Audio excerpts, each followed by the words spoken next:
Hello, everyone. Welcome back to another episode of the Craft of the Draft podcast. A really big week of national championships footy, especially for the boys. We finally got a winner. The Allies took it out, winning four straight. They won all their games. A very impressive display from them. We also got another Vic Metro Girls game, and we're here to wrap it all up. I'm one of your co-hosts, Nathan Seppi, as always, joined by my other co-host, Jonty Ralph Smith.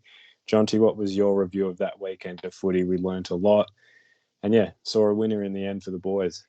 Yeah, no, I thought the big takeaway was very impressed by Vic Country's ability to take it up to the Allies. And I thought there were a few from Vic Country who really raised their draft stocks. I think the expectation was that the Allies were going to run over the top of them and be easy winners. And it was going to be a really big celebration for them at RSEA Park, perhaps their biggest win so far of the championships.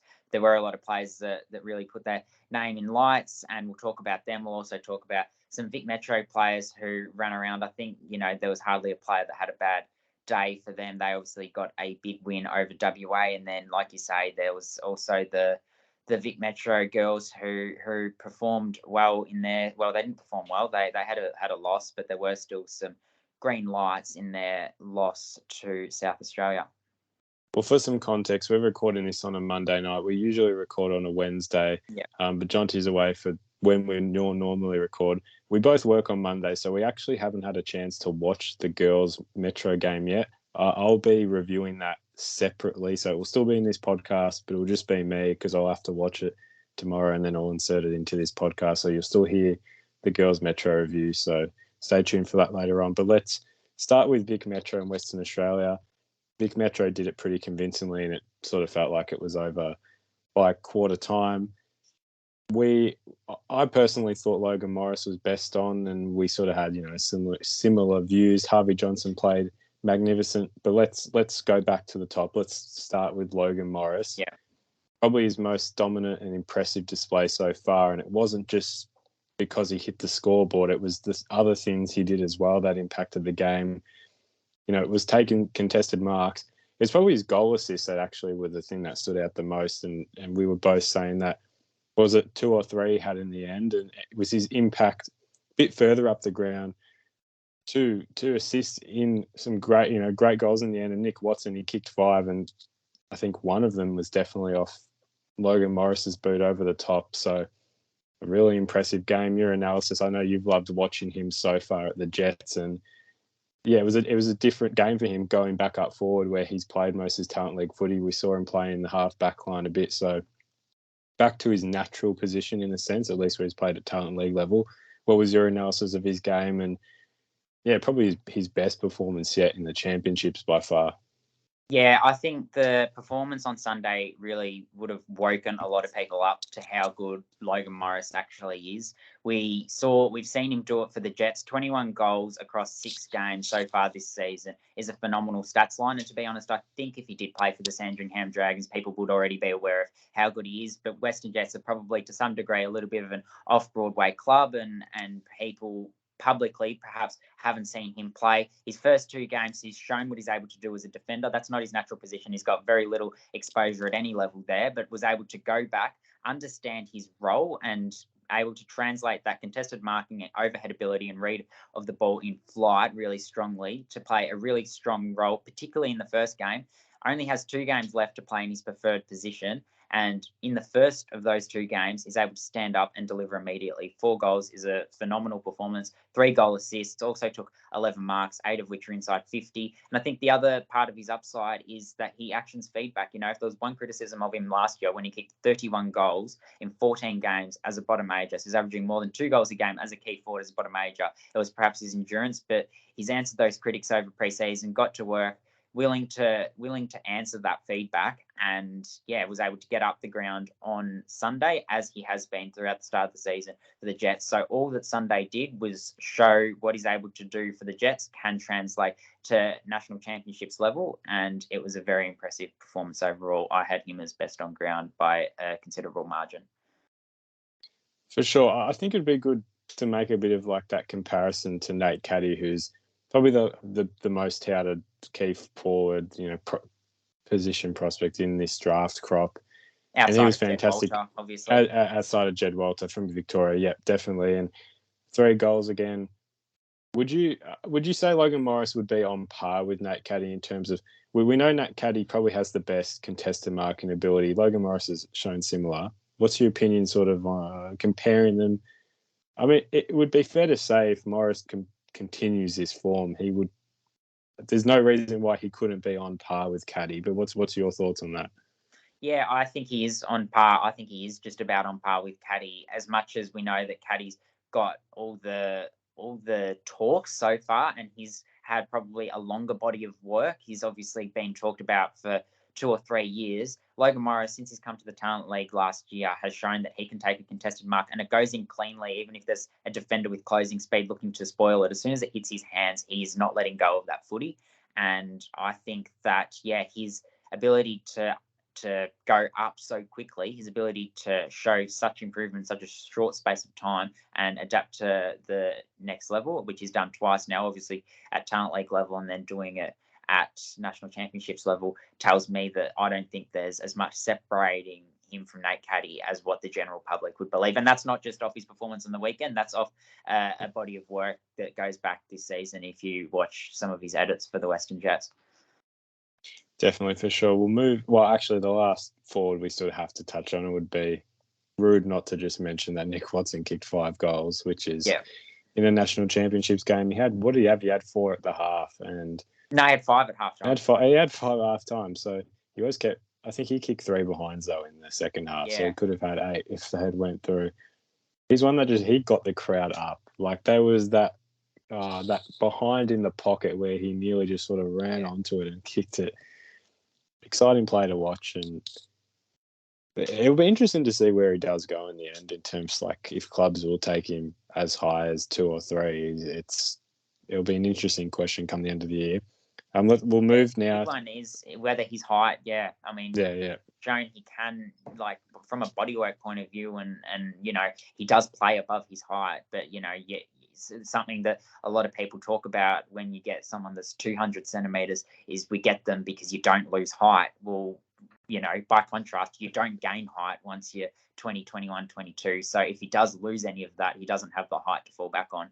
So, whether he slips is going to be an interesting watch. But to move on, I think we both thought Harvey Johnston also played half forward mid, was very good. And what impressed me about his game, and we know he had a really impressive pre-season, which put him on the map.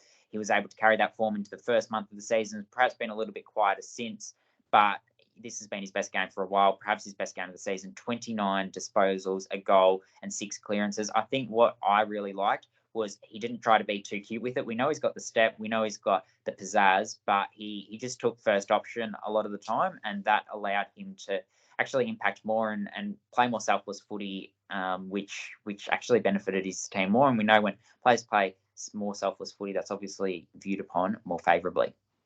We got on the scoreboard late as well, which was just added to his stat total in the end. Another thing as well, when it did rain for a little bit of, I think the third quarter, and his hands were exceptional in that with a wet footy. It wasn't bucking in down rain, but it was certainly like that, heavy sort of light rain, and the ball was wet. His hands were exceptional.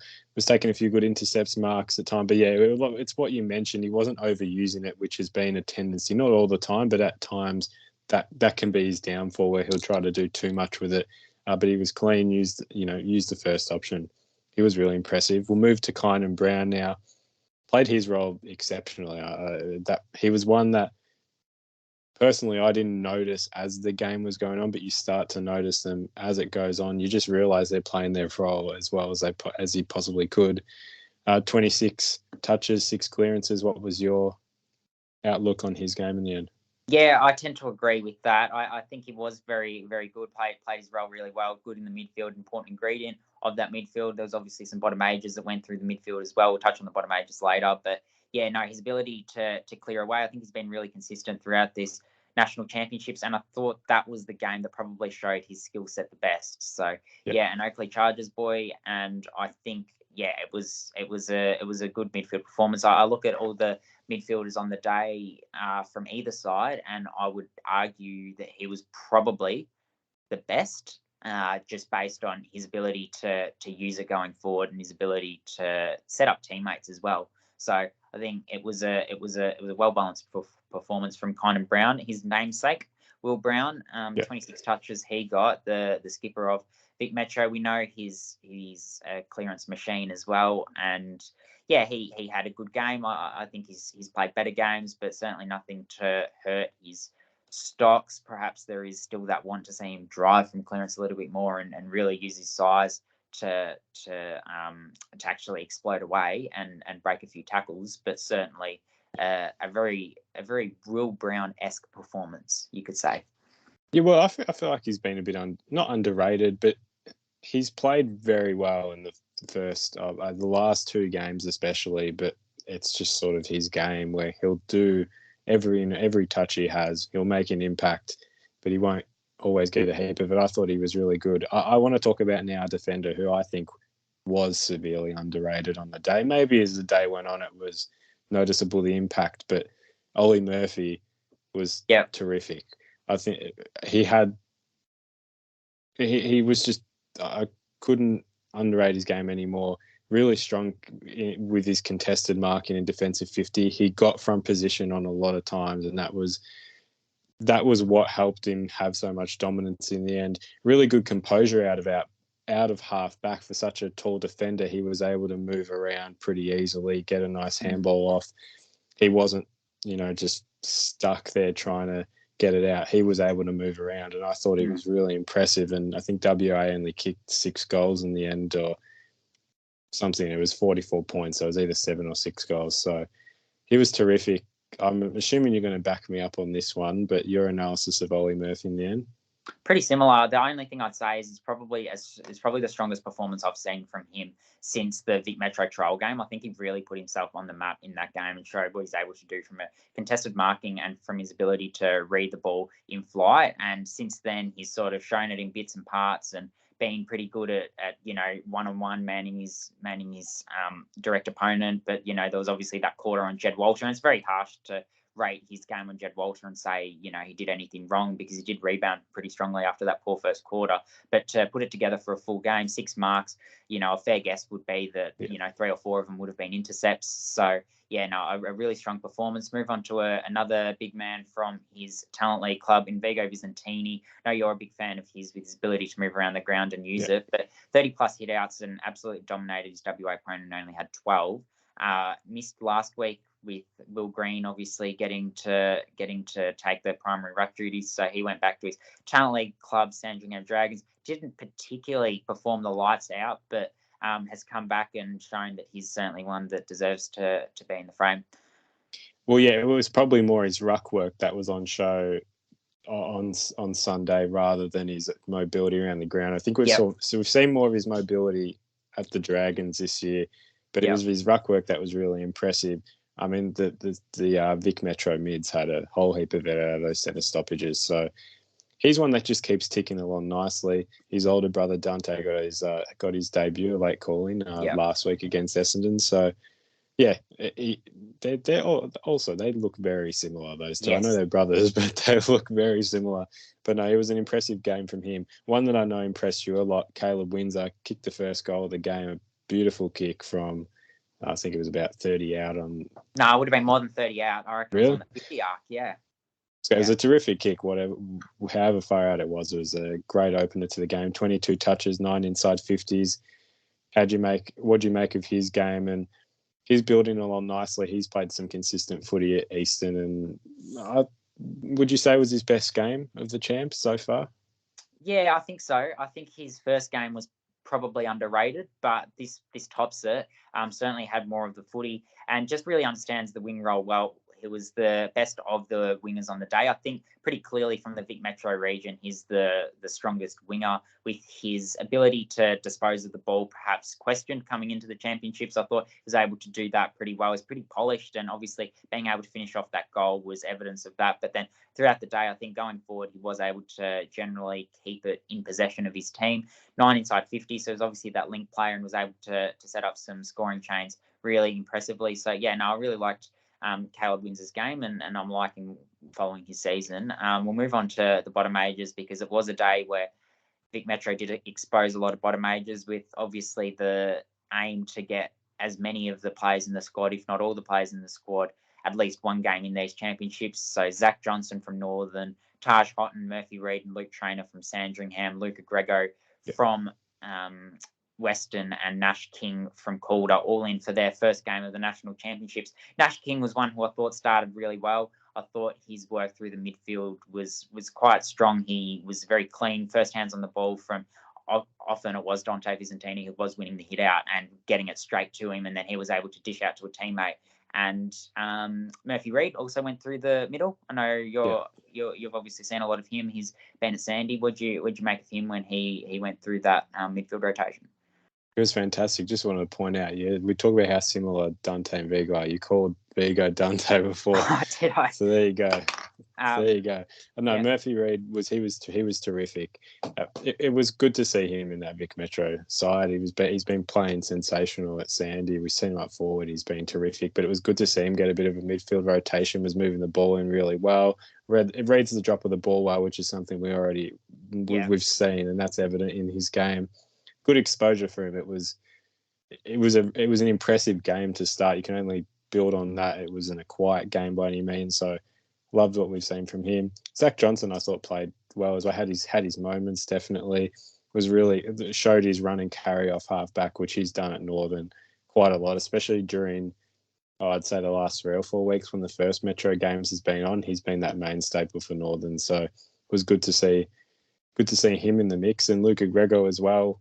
I haven't seen a lot of him. I know you have. What did you make of his first outing in the Vic Metro colours?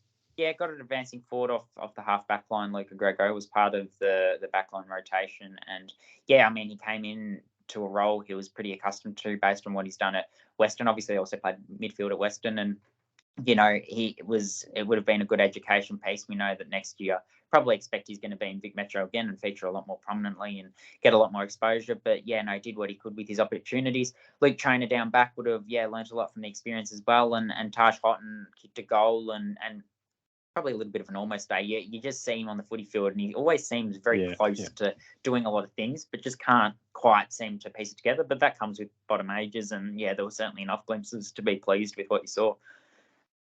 For sure. I mean, unless you have any, the last player I think probably just worth a quick mention, Nathan Phylactides played his role really well again as that running half back. It was taking some good intercepts and moving the ball forward, good composure. I guess anyone from your end we haven't mentioned? No, I think it's a good thing you mentioned Nathan Phylactides. I think there were probably some question marks in the first half of the season about him and where he was sort of at, like probably seen as a top 10 prospect last year, fallen off a little bit with his ball use and his cleanliness. But I think in the last couple of weeks, he's really brought that back a little bit and shown that he can use it well and he has shown what he's capable of doing. So I think that's been really pleasing for him. Hopefully he's able to maintain it for now a bit more of an extended period of time. But if we move on to the Allies and Vic Country game, the player I'll mention, and not to necessarily suggest he was best on ground, because I think there are a couple of Allies midfielders who'd have something to say about that. Yeah.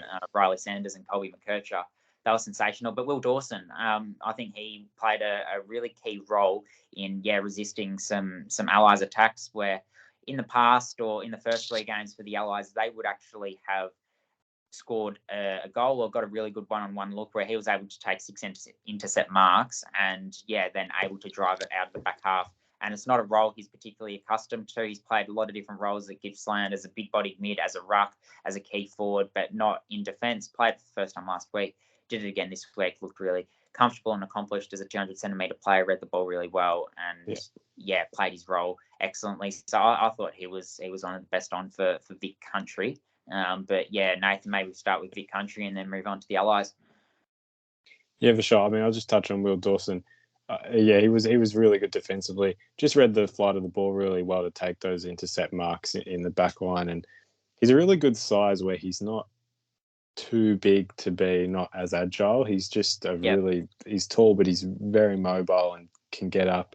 He was fantastic to watch. George Stevens was one who played his role pretty well. I feel like I've been pretty critical of maybe his kicking at times, but I think that's touched up quite well over the last couple of weeks and was playing his role really well inside the stoppages, getting his hands on the footy and using it really well, really clean with it. And then the main forward who has played his role really well in all these championships games, Michael Rudd, 2 goals again. you can't really ask for much more than what he's given you. He's doing it fantastically. His role he takes the ball at the highest spot. He's been really fun to watch, and he's definitely refining his craft very well at this point, where it's hard to stop him. I guess your opinions on those two I've just mentioned, and expand from there. Any more you want to talk about as well?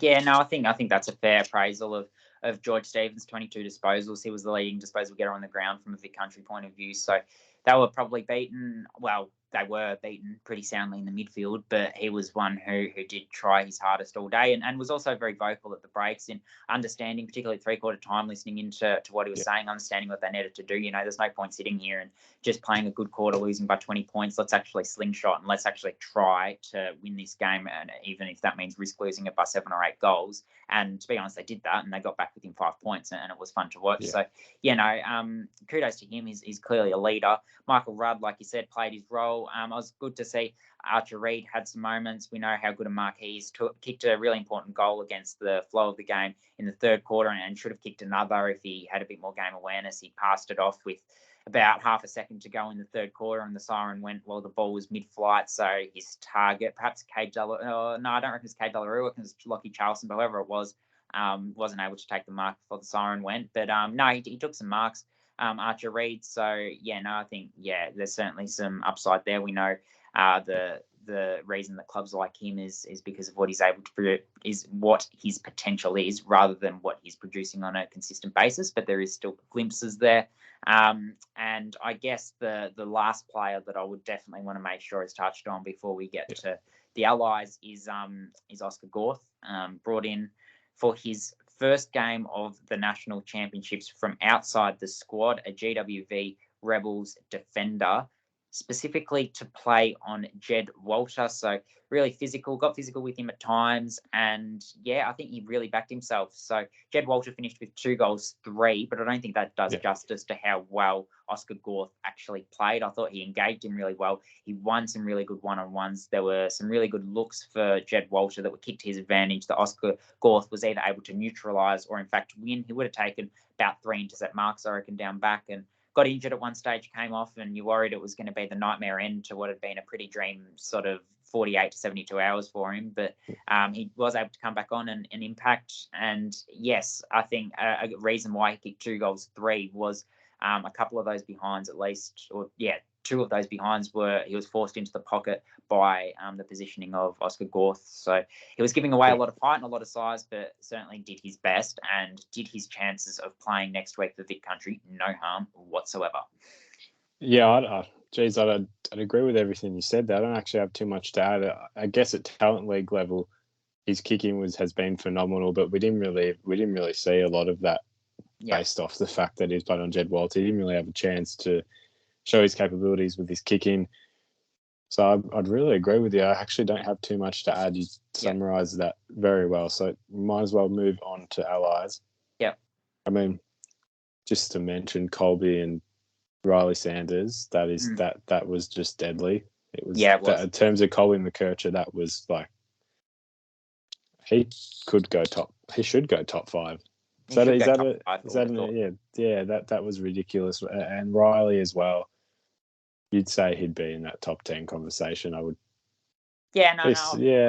I've been openly critical of whether he's got enough outside weapons and whether he's got enough speed to actually make it that high, and whether clubs do look negatively upon that. But I think these championships, he certainly answered some critics like me and actually said, I think of that goal where he burst from the centre clearance and kicked it from 60, and he's done a few other things where it hasn't resulted in a goal, but it's been just as impressive. So, another really good game from him. He's 35 plus every single game of the championship, so we know how good he's been and under. Colby McKercher, a couple of impressive goals. But we'll move on to the lesser touted players. Phoenix Gothard. So we spoke to the Allies coach, Mark McVeigh, after the game, and we'll release a little bit of his thoughts throughout the next couple of weeks, as we will with the coaches of the other regions, Vic Metro and Vic Country. But he said that he thought it was Phoenix Gothard's best game of the national championships. Probably accurate. I mean, from what we saw, his pressure, it was really good. He was really lively, really potent around the ball, and was able to finish off twice. So kicked 2 goals,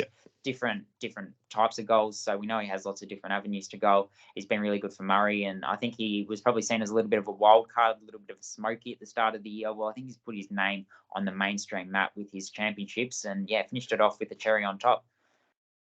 I would agree. And when you look at small forwards now and how dangerous and lively, I mean, if you'd have to rank him, he's got to be up there now. I don't think he's a smoky anymore. He's proven his capabilities, and like you said, I mean, it was his first goal. It was really, really fun to watch. I think it was in around the pocket. I was on the opposite end, so I couldn't see it as probably well as you could see it, but really lively. He's been fantastic, and it's been consistent as well.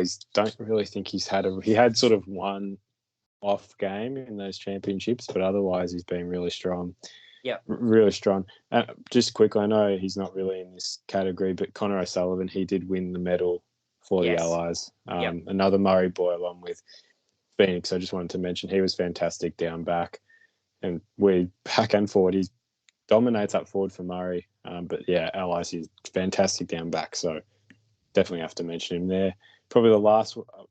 I'm not sure if it's the last one, but Heath Ollerton, Tassie, he was really impressive again. He played really well in the Vic Metro game.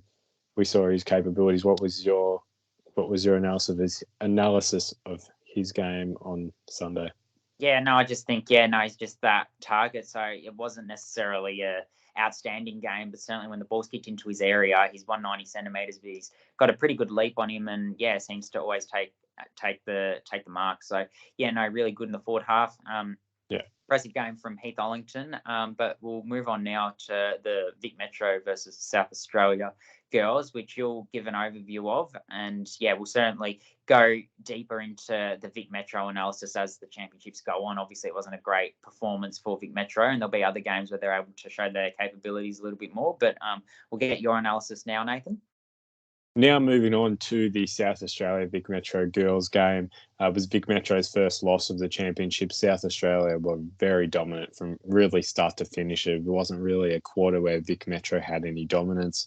South Australia did win every quarter, and they ended up winning 13-8, 86 to 4-4, 28, which was, a little surprising seeing Vic Metro be dominated that much. South Australia really impressive. Lauren Young, what a prospect she is. I mean, I think there's quite a big gap between her at number one and number two, really. She's just very big and competitive. And there was really no Vic Metro defender that could take her on in the end. She was just too dominant. She ended up with 5 goals. It was a very tough day for the Metro girls. Wasn't a heap of standouts. There were girls who did play their role. Laura Stone is probably the one I want to highlight the most. She was the standout, probably second best, probably a big gap between her and second best. But she was just impacting every contest she was at. Really good tackling pressure around the ground. She showed a good burst off half back in that first half. She then got moved into the middle in the second half to try and sway things Metro's way. It didn't end up working too well for them in the end, but just really good composure in a defensive 50.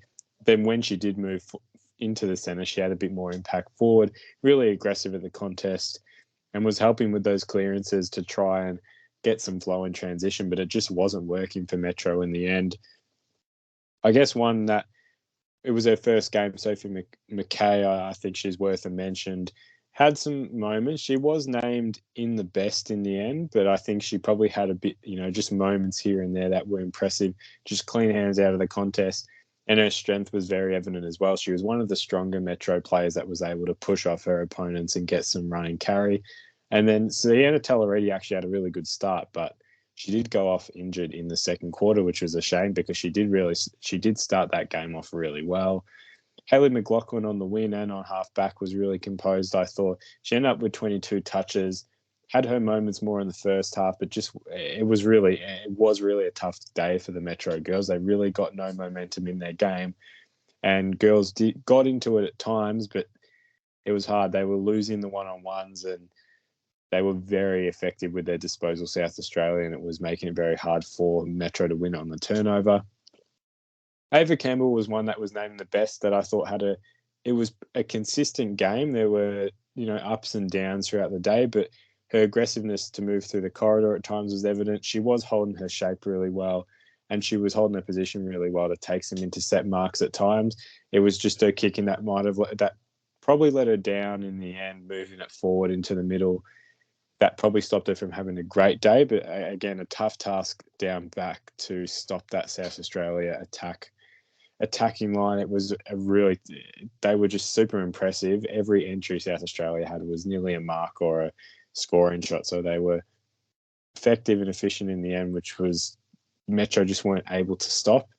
Alicia Pisano, 2 goals, doing what she usually does, impact per possession. She had 2 goals.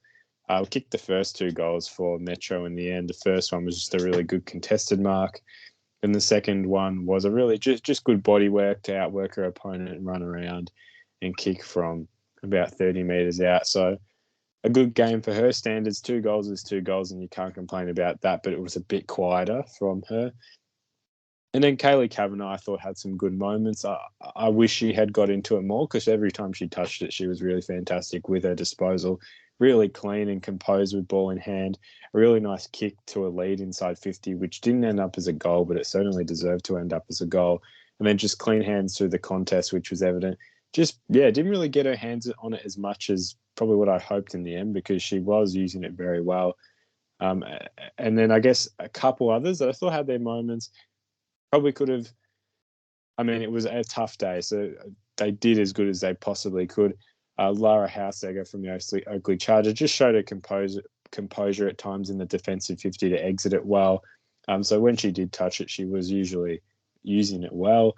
Emily Goff in defence, she was really good at times. I thought she actually impacted the game quite a lot. She had 16 touches in the back end of that game. I don't know what the final stat was for her in the end, but she was aggressive, and her tackling pressure was really up as well. It was around 6 or 7 tackles in that total 6 or 7 tackles in that fourth quarter.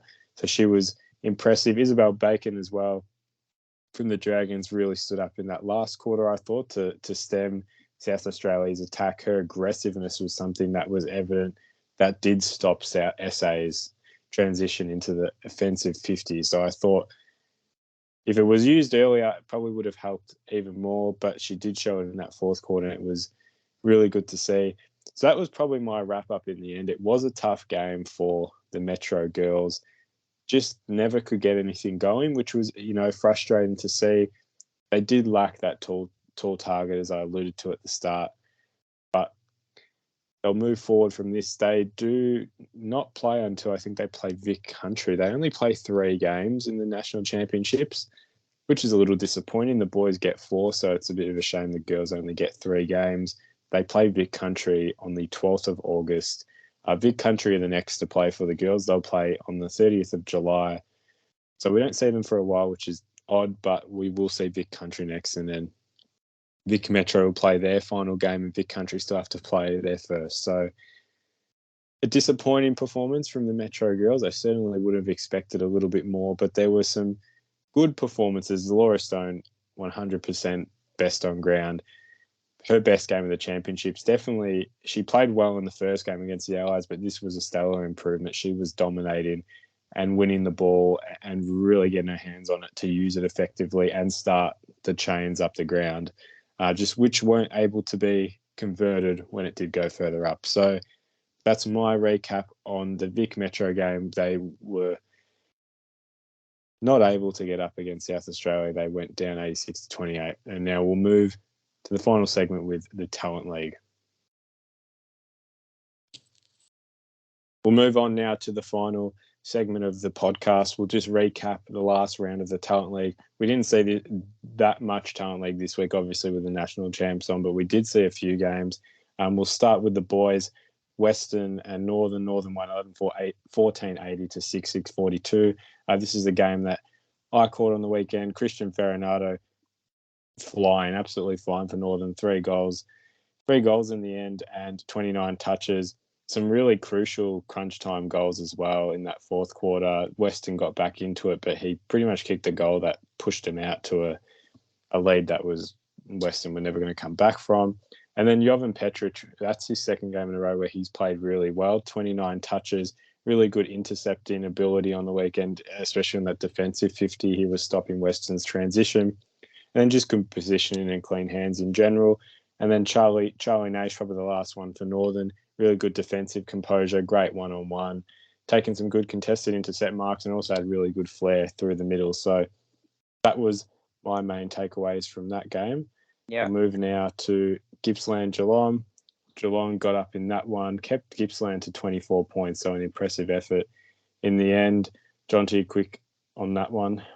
Yeah, so Xavier Lindsay, 34 touches. So that's the third week in a row that he's played as an inside midfielder with an eye on next season. He's probably the best bottom age prospect alongside Toby Travaglio, who's not in the Vic Country squad. And he's performed in the absence of some other names and the likes of Dersma, who's often going through that midfield. And it was then again, like very good, able to show his flair on the outside, which we know he's able to do, but also his grunt work on the inside is improving week on week. Pat Hughes from Geelong, his inside work, as we have come to expect, was again very good. Moving on to Dandy and Sandringham, which was played on Saturday night at Frankston. Sandringham were able to get up with a big last quarter with the wind, 11-11-77 to 8-7-55. But it was probably a couple of Dandenong boys that really stood out to me, bottom ages, again, who are probably going to be around the Vic Country squad next year. Harvey Langford was skipper for the night, and he got 28 and 1, so a goal. And he was probably the best midfielder on the night, I would argue. He was really impressive, good in and under, and got it going forward for Dandenong. Cooper Hines, 24 and 3 goals, including a couple of crucial ones in the third quarter to keep Dandenong in it. So, that backs up a 5-goal effort from him last week. And we know he's able to find the footy and he's able to find the goals really effectively. From a Sandy perspective, Archer May, who is on Richmond's VFL list, a key forward who's being talked about now because of he keeps backing up week on week, kicked a couple of goals and took some nice marks. Charlie Edwards got some midfield time, and I know there were some people from Sandy that were really pleased with his game. And Cooper Lord, who skippered Sandy a couple of weeks ago, actually really good defensive midfielder, got 25 touches and was probably the best of their midfielders. Bendigo versus Calder. This one was played up at Mildura, so it was a long trek, and it was probably a game that Mudi Taha was able to show after having been rotated out of the Vic Metro squad. He was able to go back and get 33 touches. Hugo Garcia, playing midfield, was able to get 24. GWV beat Murray Bushrangers 14-14-98 to Murray 3-7-25 in the other game. So that rounds out the boys' fixtures for the week. Moving on to the girls, Tassie 4-8-32 to Oakley 6-4-40. That was down in Tassie in pretty terrible conditions. Emma McDonald back for Oakley did a couple of nice things. Western Jets versus Northern Knights. You watched a little bit of this one, or you watched the entirety of this one, I think, Nathan. And Northern Knights 4-8-32 to Western Jets 2-9-21. Northern Knights kicked the first 4 goals of the game and probably had an unassailable lead at 3-quarter time before a couple of late goals for Western, who performed well. Phoebe Hargreaves, 28 touches, 5 inside 50. She was really prominent throughout the midfield for Northern and was great in transition. Talia Plunkett, 26 disposals, 6 tackles. Her pressure around the ground was great, taking some really good intercept marks and moving Northern forward on transition. I guess for Western, tough day for them. Their fourth quarter was the only standout. Lulu Field with 26 touches, really good composure in the contest. So those were the 3 main ones in that one. Yeah, moving on to Geelong and Gippsland. It was a high-scoring one, this one. 9-8-62, Geelong beat Gippsland 5-7-37. Again, Gippsland overrun in the second half. It was a different role for Ash Central, though. That was probably the main thing to note. In this game, she was able to play forward of the ball, showed at pizzazz with 24 touches and 2 goals. Dandenong versus Sandy in the girls. Dandenong controlled terms throughout the majority of the game. The 33-point margin, 8-9-57 to 4 straight 24, probably didn't do justice to how much superior the Stingrays were, but it was a game where Kayla Dalgleish was probably able to break through, a small forward who's had midfield time in the last few weeks. She's bottom ager and has really impressed the coaching staff with her ability to adapt to different roles. Probably the view was she was only going to play a couple of games this year, but just keeps performing. And Bendigo versus Calder, and want to get your view on a player from this one, Nathan, because Bendigo 3-0-18 to Calder 12-13-85, and a double bottom major for Calder, a 2025 draft prospect, Chloe Baker West, 49 touches she accumulated for an AFL length game. This was the length of it, she was on track for 74 touches. So outstanding showing from Chloe Baker West. She just attracts the footy. Yeah. She's so hungry for it. You've watched her a couple of times, Nathan. Yeah. Tell us a little bit more about her and why she's such a special, prodigious talent. Well, she's a silky ball user through the midfield or in the centre stoppages, first hands on the footy, and she uses it extremely well. Her kick is really impressive as well. She's nailed her kicking technique, and that's something that's really evident. A long kick and an accurate kick, and usually I say it's always one or the other. She's nailed both of them. She just uses it so effectively, gets herself in the right positions, and a great runner, two-way runner. So there's nothing not to like about her, and 49 touches there. That's a reward for the effort she's been putting in the last couple of weeks. Absolutely. And then the last game of the round was GWV and Murray. GWV getting up 7-3-45 to Murray's 2 straight 12, which makes the ladder read like the following from a boys' perspective. So Northern, the ladder leaders still after their win on the weekend on 32 points. Sandringham's win has them equal, also on 32 points, and Tassie also on the top 3 on 28 points before Calder, Geelong, and GWV all on 24 points. Bendigo and Eastern a game behind them. Then it's Dandenong, Western and Gippsland on 16 points. Oakley 12th on 12 and Murray on 8 points in bottom position. And then girls Metro ladder, Oakley 36. Trailing them is Eastern and Northern on 28 and Calder on 24. They're the clear top 4, followed by Sandringham on 12 points and Western on 4 points. In the Vic Country ladder, Geelong on 28 points, Dandenong on 24 points. They're probably the clear standouts from a country perspective from what we've seen so far. Tassie on 20 points, GWV 12 points. Their win on the weekend has them probably favoured to get that 4th position at the moment now, ahead of Bendigo and Gippsland, who are both on 8 points, and then Murray on 4 points. Move on to the tipping, our last segment of the podcast. Nathan, we'll go through the games. This weekend. Just girls, I'll just mention we missed something. Tassie and Oakley's boys got postponed. That will be played this week. We've already tipped for that, so we're not going to re-tip it. But like you said, just the week of girls this week, tipping for round 14 for the girls competition, Northern and GWV. GWV finally got a win back. They've needed that win. Northern, and they're on a good roll as well. They're sitting in that top 2 position, I think, or they're 3rd, but they're equal 2nd. So they're showing they're still tough to beat. I'd probably lean towards Northern in this one. Yeah, I think Northern's depth of talent way too good. Gippsland and Eastern in Morwell. We know with no Metro this week for the girls, it should be full sides back. Gippsland, we know they're competitive now. It's probably the depth that is hurting them in these games, so I'd lean towards Eastern, but I don't see it not being competitive. Yeah, it'll be competitive. I just think Eastern are going to overrun them. They've got form on the board. The Gippsland struggle to run out games. Obviously, a pretty young team, so I'll say Eastern. Dandenong and Bendigo, odd one because these two teams played not very long ago in the same location. And Dandenong won that by over 100 points. Have to be quite honest, I do think it will be a similar result. The depth is just Dandenong. They've just got way too much depth, and I think that will prove again. So Dandenong for me. Yeah, 15 bottom ages. They played on the weekend against Sandringham, and they still blew Sandringham out of the park. So yeah, I'd say Dandenong. Oakley and Sandringham, the local rivalry. This one's in Oakley. It's not usually Oakley's home game, but they've got it this week. Sandy were competitive against them when they did play earlier in the season. And again, this week it's really back to full teams and depth. It will be competitive for sure, but I still think Oakley edge it. Yeah, likewise. Tasmania and Murray in North Hobart. Murray, they got a win, but they've probably got the least depth in the competition, so it is hard for them to travel to Tassie as well. It's an odd one. I wonder where they're flying from, being all in different places, but they're for their first trip over to Tassie, so it'll be fun for them, but Tassie for me. Yeah, the Devils can't go past them at the moment.